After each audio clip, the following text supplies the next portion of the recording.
عبداللہ تیری بڑی شان ہے، تیرا ساجد کا پاک باز جہاں والد مصطفیٰ،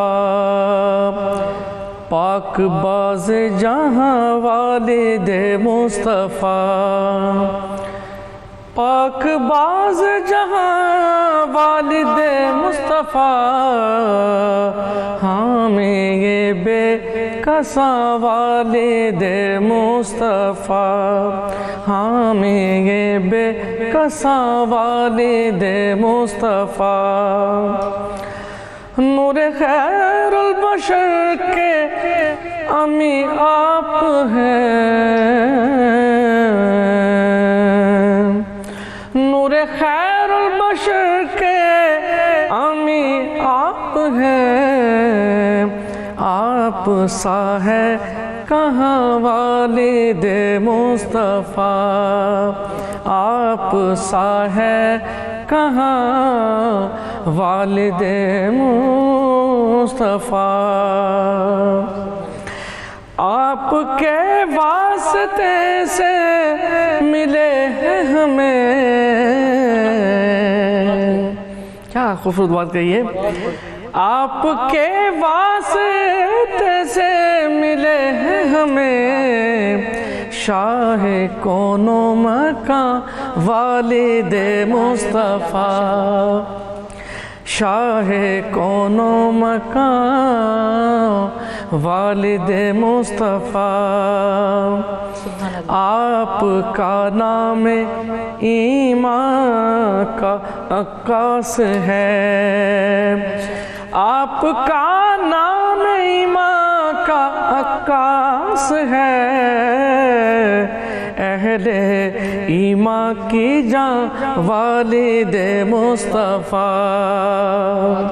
اور مقطع پیش کیا ہے، سوچ کر یہ مجاہد نے رکھا قلم،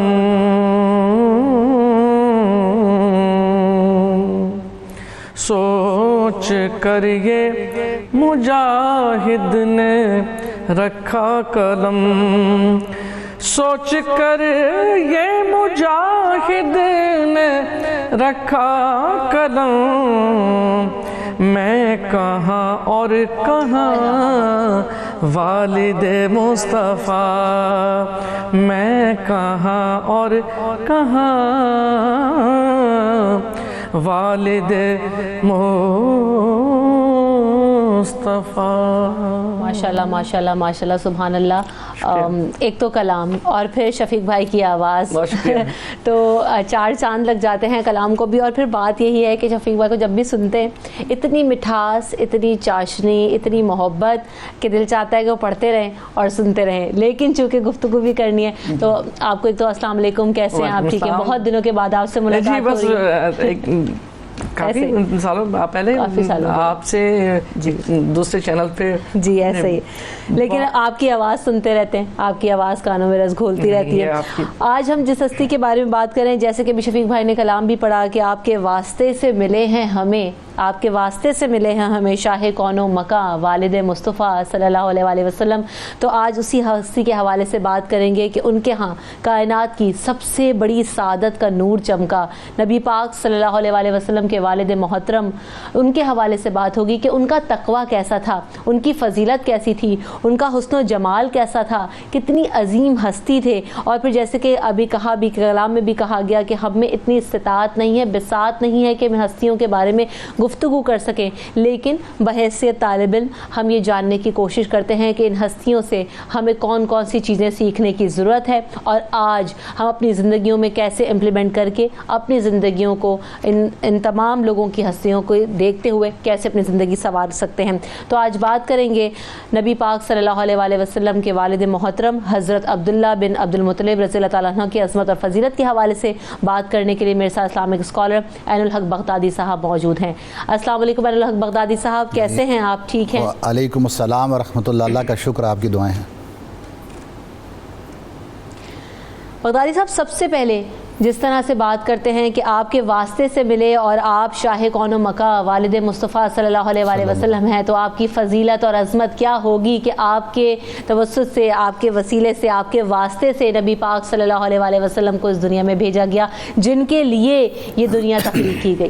جی بختیاری صاحب۔ جی بسم اللہ الرحمن الرحیم۔ کوئی شک نہیں، درست فرمایا گیا کہ حضور نبی کی یعنی حضرت عبداللہ بن عبد المطلب رضی اللہ تعالی عنہ، ان کی فضیلت اور عظمت یہی کافی ہے کہ ان کی وجہ سے اور ان کے توسط سے حضور نبی کریم صلی اللہ علیہ وسلم کے نور مبارک کا ظہور ہوا اور طلوع ہوا۔ وہ ابن خلدون اپنی مقدمہ تاریخ کے اندر ایک ٹائٹل بناتے ہیں، وہ کہتے ہیں کہ ہر چیز کا ایک ابتدا ہوتی ہے اور پھر اس کا ایک کمال ہوتا ہے، اور کہتے ہیں جو نقطہ کمال ہے وہ ابتدائے زوال ہے۔ گویا کہ یہ پوری کائنات حضرت آدم علیہ السلام بلکہ اس سے بھی پہلے جب اللہ رب العزت نے روحوں سے بلکہ انسانیت کی تخلیق کا فیصلہ کیا تو اس وقت اللہ رب العزت نے یہ فرما دیا تھا کہ جو میں جانتا ہوں، انی اعلم ما لا تعلمون، جو میں جانتا ہوں وہ آپ نہیں جانتے۔ بنیادی طور پر وہ مشیت الہی تھی، وہ حضور نبی اکرم صلی اللہ علیہ وسلم کا اس دنیا میں لانا تھا۔ وہاں سے لے کر گویا کہ حضور نبی اکرم صلی اللہ علیہ وسلم کے اس دنیا میں تشریف لانے تک یہ سارا ارتقاء کا دور تھا۔ تدریجاً اللہ رب العزت کائنات کو ارتقاء پذیر رکھا، یہاں تک کہ حضور نبی اکرم صلی اللہ علیہ وسلم کا جہاں پر آ کر ولادت مبارک ہوتی ہے تو وہ کائنات کی سب سے افضل گھڑی ہے اور سب سے اعلیٰ مقام ہے۔ تو گویا کہ اگر اس اعتبار سے بھی لیں تو حضور نبی اکرم صلی اللہ علیہ وسلم کا زمانہ سب سے افضل زمانہ، اور جس وقت میں آپ تشریف لائے وہ سب سے افضل گھڑی۔ تو حضور نبی اکرم صلی اللہ علیہ وسلم کی جو ذات مبارکہ ہے وہ بھی کائنات کی سب سے افضل اور اکمل شخصیت۔ تو جو اب گریجولی اگر آپ پیچھے جائیں تو جو ان سے پہلے یعنی ان کے والدین ہوں گے وہ حضور علیہ الصلوۃ والسلام کی بھی کائنات کے ارتقاء کے اندر اسی مقام پر ہیں جہاں پر حضور نبی اکرم صلی اللہ علیہ وسلم ان سے پہلے کا مقام ان کا ہے۔ جیسا کہ آپ علیہ الصلوۃ والسلام نے فرمایا کہ میرا زمانہ بہترین زمانہ ہے اور اس کے بعد صحابہ کرام کا، تابعین کا اور تبع تابعین کا ہوگا۔ گویا کہ آپ علیہ الصلوۃ والسلام کا نور پاک روحوں کے اندر منتقل ہوتا رہا، یہ اللہ رب العزت کی مشیت بھی تھی۔ میں دو باتیں صرف قرآن عظیم سے کچھ حدیث مبارکہ عرض کروں گا، اور یہ کیونکہ موضوع بھی ہے ذرا سینسٹیو اور ضرورت بھی ہے معاشرے کے اندر اس کی، تو میں چاہوں گا کہ تھوڑا سا مجھے اس کے لیے وقت دیجیے گا۔ قرآن عظیم میں اللہ رب العزت فرماتا ہے انما المشرکون نجس، کہ جو یہ مشرک لوگ ہیں یہ نجس ہیں، یہ ناپاک ہیں۔ تو اللہ رب العزت نے جب حضور نبی اکرم صلی اللہ علیہ وآلہ وسلم کے نور کو منتقل کرنا ہے تو کیا نعوذ باللہ اللہ رب العزت ایسی ارواح کو کسی مشرک کے ذریعے سے وہ منتقل کرے گا؟ یہ امپاسبل بات ہے، اس لیے کہ اللہ رب العزت نے مشرکین کو نجس اسی لیے قرار دیا کہ آپ کا نور جن اسلاب کے اندر منتقل ہوتا رہا وہ موحد یعنی توحید پرست اور اللہ رب العزت کو ماننے والے تھے۔ اسی طریقے سے اللہ رب العزت کا سورہ شعراء کی آیت نمبر 219 ہے وَتَقَلُّبَكَ فِي السَّاجِدِينَ، کہ اللہ رب العزت فرماتا ہے کہ میں آپ کی روح کو ان اسلاب، ان صلبوں کے اندر، پشتوں کے اندر جو اللہ رب العزت کی وحدانیت کے سامنے جھکنے والی تھیں ان پشتوں کے اندر منتقل ہوئے دیکھتا رہا۔ گویا کہ اللہ رب العزت یہاں پر یہ گواہی دے رہا ہے، اور مفسرین کرام نے بھی اس کی ذیل میں، اس آیت کے ذیل میں جو تفسیر بیان کی ہیں وہ یہی ہیں کہ اس سے مراد آپ علیہ الصلوۃ والسلام کے نور مبارک کا منتقل ہونا ہے۔ گویا کہ وہ ساجدین یعنی اللہ رب العزت کو ایک خدا کو سجدہ کرنے والے تھے۔ ایک اور قرآن عظیم کے اندر آیت ہے جو حضرت ابراہیم علیہ السلام کی دعا ہے، آپ نے فرمایا رب جعلنی مقیم الصلاۃ ومن ذریتی، فرمایا کہ اے اللہ تو مجھے بھی نماز قائم کرنے والا بنا دے اور پھر میری اولاد کو بھی نماز قائم کرنے والا بنا دے۔ حضرت ابراہیم علیہ السلام مستجاب الدعوات تھے، جب خانہ کعبہ کی تعمیر کے وقت وہ دعا کرتے ہیں کہ اے اللہ وابعث فیہم رسولا منہم، کہ ان لوگوں کے، میری اولاد کے درمیان میں ایک ایسا رسول بھیج جو ان میں تیری آیات کی تلاوت کرے، ان کا تزکیہ کرے اور انہیں کتاب کی تعلیم دے۔ سیم اسی دعا کو اللہ رب العزت نے انہی الفاظ کے اندر اسی قرآن کے اندر فرما دیا کہ میں نے اولاد ابراہیم کے اندر ایک رسول بھیجا ہے کہ جو ان کے اوپر میری آیات یعنی اللہ رب العزت کے قرآن کی تلاوت کرتا ہے، ان کا تزکیہ کرتا ہے اور انہیں کتاب کی تعلیم دیتا ہے۔ تو گویا کہ حضرت ابراہیم علیہ السلام کی اس دعا کا بھی یہ مطلب ہے کہ آپ کی اولاد کے اندر، ذریت کے اندر وہ پاک لوگ موجود رہے جن کی اسلاب کے اندر، پشتوں کے اندر حضور نبی اکرم صلی اللہ علیہ وسلم کے نور مبارک منتقل ہوتا ہے۔ بغدادی صاحب، چونکہ نبی پاک صلی اللہ علیہ وسلم جیسے کہ آپ نے روشنی ڈالی اور قرآن پاک کے حوالے بھی دیے، تو آپ کے آباء و اجداد یقینی طور پر پاک باز تھے، خدا پر یقین بھی رکھتے تھے اور کبھی آپ نے بتوں کی پوجا نہیں کی۔ اس حوالے سے بھی میں چاہوں گی کہ آپ گفتگو کیجئے۔ جی جی بالکل، کیونکہ بت پرستی کا زمانہ تھا لیکن آپ نے کبھی بت پرستی نہیں کی. جی بالکل. اس میں جو چاند کا حدیث مبارکہ بھی ذکر کر دیتا ہوں اسی ٹاپک کے اوپر کہ کیا ضرور. جو ذریت تھی حضرت آدم علیہ السلام سے لے کر اور حضور نبی کریم صلی اللہ علیہ وسلم تک کیا ان لوگوں کے اندر توحید پرست لوگ موجود رہے یا نہ رہے. تو ایک تو اس کے اندر میں حضور نبی اکرم صلی اللہ علیہ وسلم کا یہ فرمان مبارک ہے. آپ نے فرمایا کہ لم یزل اللہ ینقلنی من اصلاب طیبہ الی ارحام طاہرہ، کہ اللہ رب العزت نے مجھے ہمیشہ جو پاک اصلاب تھے، پاک پشتیں تھیں، ان میں سے پاک ارحام کی طرف منتقل کرتا رہا. تو گویا کہ یہ بھی اس بات کے اوپر بڑی واضح دلیل ہے. اسی طریقے سے سند صحیح کی شرائط پر حضرت عبداللہ ابن عباس رضی اللہ تعالیٰ عنہ ان سے یہ مروی حدیث ہے کہ ما خلت الارض من بعد نوح من سبعۃ یدفع اللہ بہم العذاب عن اہل الارض، کہ حضرت نوح علیہ السلام سے لے کر حضور نبی اکرم صلی اللہ علیہ وسلم کے زمانہ اقدس تک آپ نے فرمایا کہ کائنات کے اندر یعنی یہ پوری کائنات کم از کم 7 ایسے توحید پرست افراد اس کے اندر موجود رہے ہیں جن کی وجہ سے اللہ رب العزت کائنات والوں سے عذابوں کو ٹال دیتا تھا.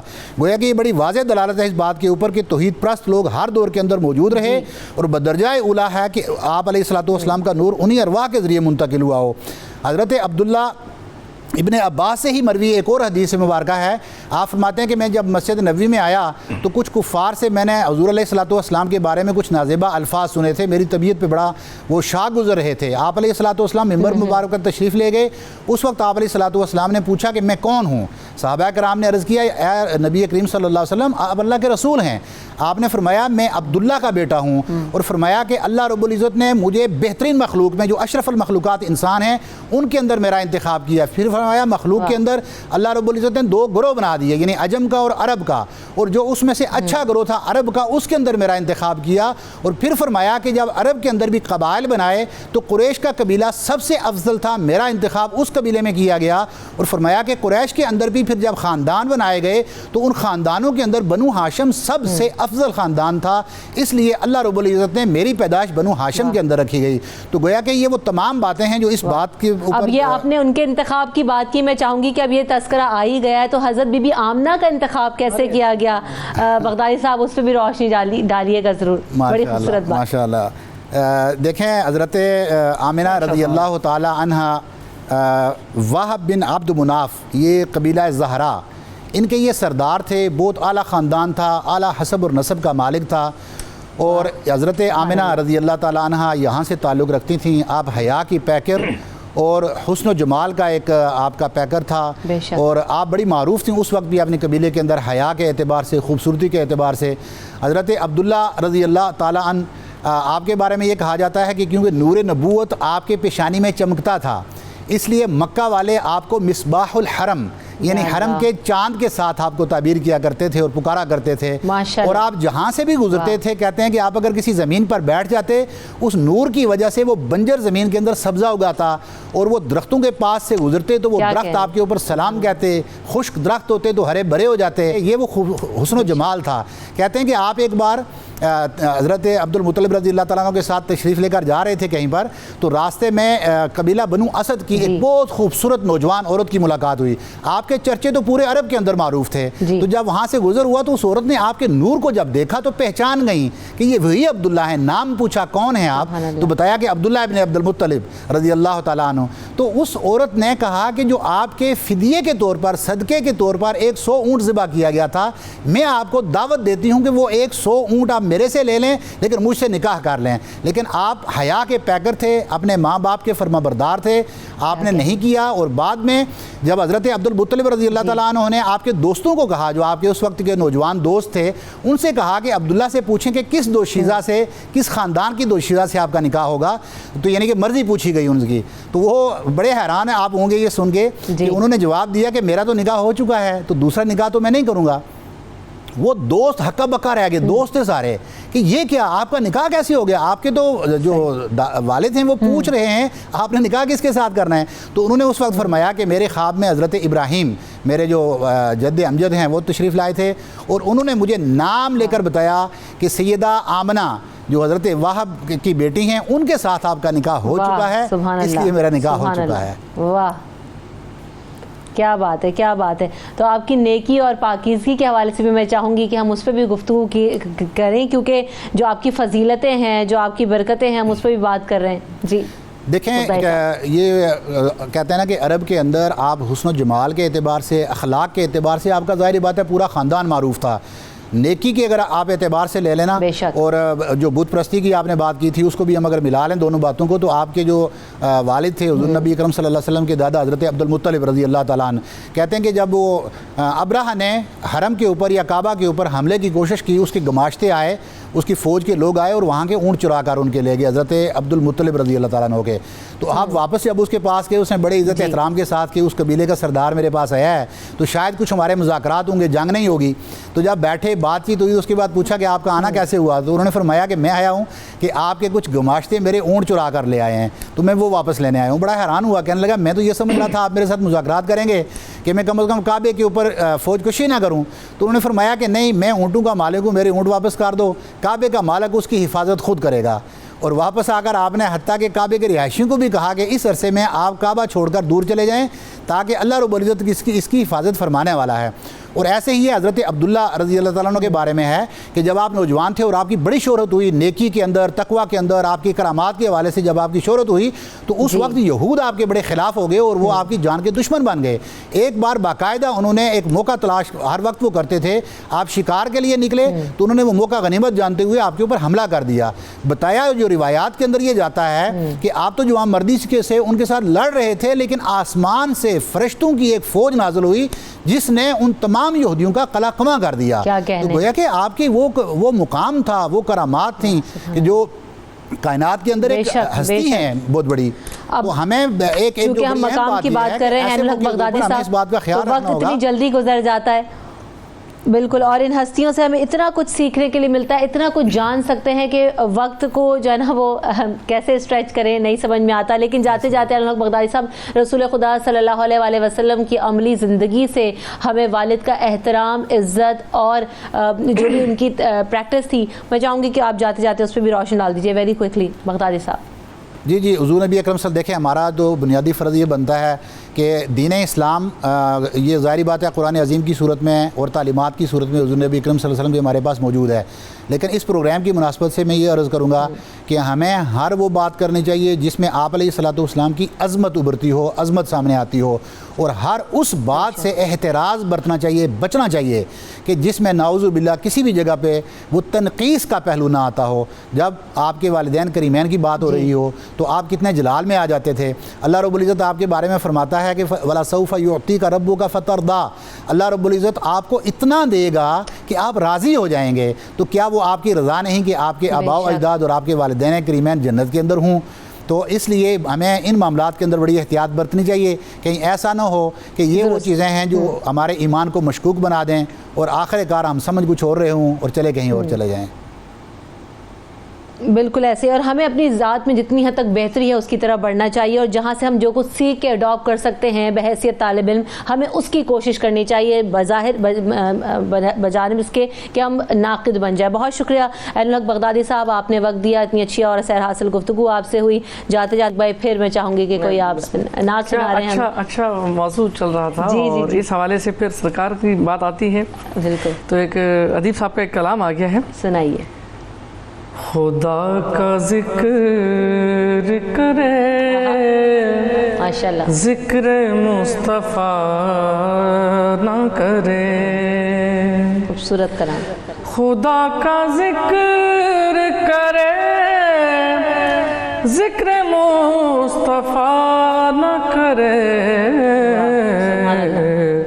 ہمارے منہ میں ہو ایسی زبان خدا نہ کرے. کہا خدا نے شفاعت کے بات محشر میں، کہا خدا نے شفاعت کے بات محشر میں، میرا حبیب کرے کوئی دوسرا نہ کرے، مدینے جا کے نکلنا نہ شہر سے باہر، مدینے جا کے نکلنا نہ شہر سے باہر، خدا نخواستہ یہ زندگی وفا نہ کرے۔ اور ایک بہت ہی خوبصورت شعر پیش کر رہا ہوں کہ نبی کے قدموں پہ جس دم غلام کا سر ہو، نبی کے قدموں پہ جس دم غلام کا سر ہو، قضا سے کہہ دو کہ ایک لمحہ بھی قضا نہ کرے، خدا کا ذکر کرے، ذکر مصطفیٰ نہ کرے۔